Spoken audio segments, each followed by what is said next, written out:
Am I an empath? What is an empath and how it affects you? I feel everything. I am highly sensitive and the people around me drain me. Am I an empath? This is a very popular question. Claiming to be an empath right now seems to give you permission to get stuck in exhaustion and overwhelm by picking up on everyone's energy without any support or boundaries. But it doesn't have to be that way. As a spiritual medium, I personally feel all the energy of all the people around me, just as if it's my own energy. It allows me to balance and align your energy, but I'm always on. I have to be able to function in society, and so do you. Hi, I'm Lisa. If I'm always on and have found a way to stop absorbing all the energies of everyone and everything around me, so can you. If you're busy absorbing and feeling all the feels of everyone around you, then you don't have the energy to make yourself a priority, and this video is for you. First of all, yes, you are an empath. Every single person is an empath. Some people are just more open than others. Some people have shut off their empathic abilities because they were too overwhelming to deal with, or because of something that has happened and they don't want to feel it anymore. Now that you know that you are an empath, what is an empath? I always like to give an Oxford Language Dictionary definition. So the definition of an empath is a person with paranormal ability to apprehend the mental or emotional state of another individual. An empath has the intuitive ability to pick up on the energy of others that are around you. You'll know how they're feeling, what energy they're giving off, and if you want to be around them or not. Every living thing on the earth gives off energy, and as humans, you have the ability to read that energy. The best examples of being an empath are when you can meet someone and know if you like them or not. You can walk into a room full of strangers and know who you want to sit with and who you don't. You can look at someone and know if they're in a good space or if they're in a bad space.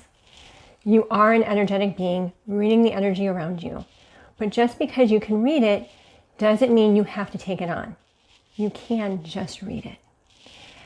As an empath, you do not have to personally take on all the energy and let it affect you. Remember this, you are made up of energy.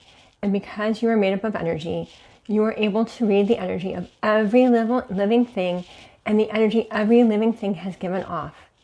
Even though you can read the energy, that doesn't mean you have to do anything with the energy. As you know, I'm a spiritual medium and I live in energy all day, every day. I have no off switch. Everywhere I go, I have to be able to read people's energies, their past lives, their fears, their patterns, beliefs, and so much more. And I've been doing this my whole life. I know that what I experience is even more heightened than most people, but you won't ever see me walking around and saying, oh my gosh, I am so exhausted. I'm an empath and I take on all the energy. No, I learned a long time ago that just because I can read someone's energy doesn't mean that I should, especially if I'm not working with them. I don't have permission to help them. Most people don't want to be helped. They want to be as they are, even if they're complaining. I realized decades ago that if I take on someone else's energy, I just doubled that energy. Let that sink in. When you have picked up on someone's energy and still had it after seeing them, when has it happened for you? Comment below and let me know. I want to know. And if you take on someone else's energy, you're now carrying that weight for them. You took on their energy. They will get out of your energy by leaving your space and they'll actually look around for their baggage, the stuff that you just pick up from them to help them out, and they're going to realize that something is missing. Something feels off, and they want their baggage back. It's theirs. It's like a big, comfortable sweater to them until it's not, and they're ready to let it go. The moment they put their baggage back on, the energy has now doubled. You have it, and they have it. How did the energy double? This is really, really important for you to be aware of. When they took their energy back, you were still carrying it. You took it on as your own to help them without their permission. You didn't consciously give the energy back to them. Most likely, you didn't even do a thing with the energy except for pick it up and carry it, and now you're just feeling the weight of it. So in that moment, the energy doubled. you made a conscious choice to hold the energy for them, for whatever the reason may be. They wanted it back, so they pulled the energy back into them instantly. But you're not aware of this, and so you're not also aware that you're still holding it because you made a decision to carry it for them. Now both of you are carrying this energy unconsciously. They're fine with the weight of the energy that they're carrying. It's theirs. But you're not. You struggle carrying it because it's not yours. You have your own weight that you carry, that you think of as your own comfortable sweater. From an energy standpoint, your baggage is your sweater, and the baggage you just took on from someone else is a backpack that sits on top of your sweater. It's too much. You will feel the weight of their energy. It will lead you to feeling overwhelmed, exhausted, and stuck. And this is just an example of your encounter with one person. Imagine going into Costco the week of a major holiday and all the backpacks you carry unintentionally.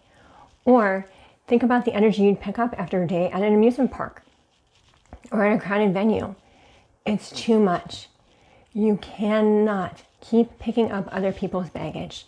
It does not serve you. It actually slows you down and it holds you back. The good news is that you can read the energy without picking up and carrying the energy.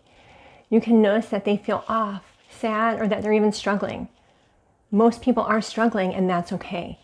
That is what they're choosing to do. That is their choice. They get to have whatever experience they've decided that they want to have. So you let them have that experience.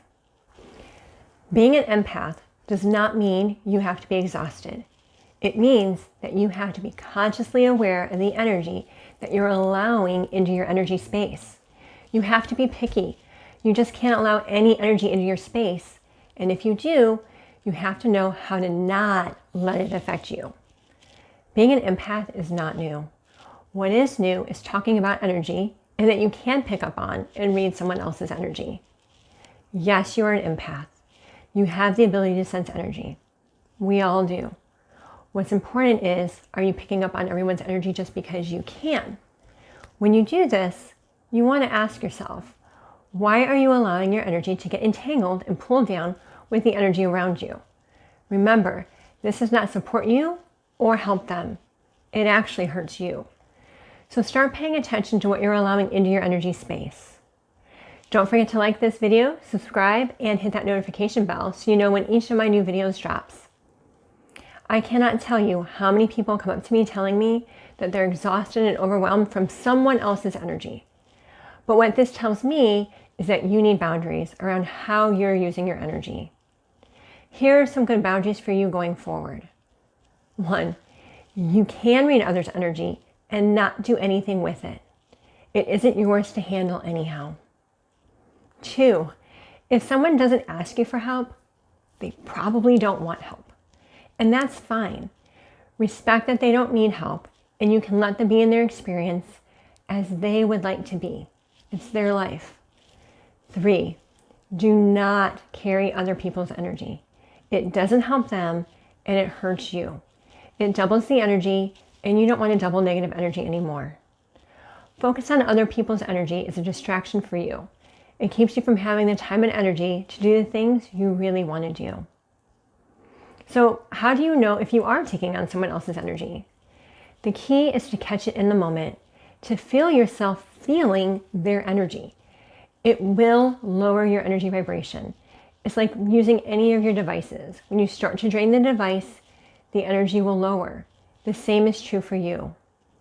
And instead of saying, I'm an empath, I feel all the feels and it's exhausting, know that you can be an empath and you can be grounded and balanced no matter what is happening in the world around you. You can be better at your work and relationships because you can tell that someone is off or in a good place. You can read the energy without having anything to do with the energy. This will allow you to stay focused on what you need to do. I hope you will listen to the tips I gave you in this video to help you reclaim your energy as an empath. If you like this video, please like it, and be sure to check out my other videos where I'm sharing powerful practices to help you reclaim your time, relationships, mindset, and energy. And if you are committed to honoring your time and energy, please comment boundary below. I would love to see it.